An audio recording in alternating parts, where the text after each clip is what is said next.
ઉભો હવે ઘડિયાળ સામું જો કેટલા વાગ્યા. હવે છે ને વહેલું ઉઠવાનું રાખો. 4 દાડામાં સ્કૂલ ખુલવાની છે. આખો દિવસ બસ 10 12 વાગ્યા સુધી પાડાને એમ પડ્યું રહેવું છે. હવે છે ને રખડવાનું ઓછું કરીને મહેરબાની કરીને દિવાળીનું લેસન ચાલુ કરો. પછી તાર ટીચરનો ફોન આવશે ને તો હું તો કહી જ દઈશ આખો દિવસ દિવાળીમાં રખડ્યો જ છે. ભલે પછી મૂર્ખો કૂતરો બિલાડી જે બનાવે.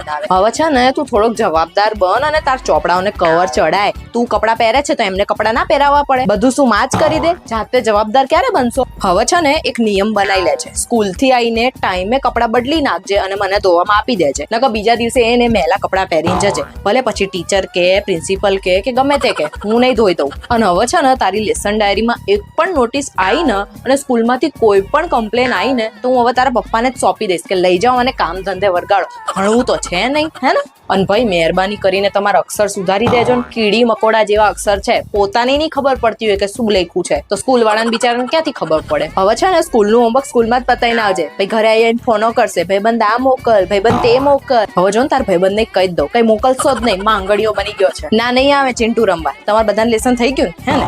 આમ જો તારા ભાઈબંધોને બધાને લેસન પતી ગયું છે. તું જ એક નંગ રખડેલો છે. થોડુંક ભણવામાં ધગસ રાખો ને કે જીવનમાં દાડિયા કરવા જવું પડશે, હે ને? સાચી વાત ને?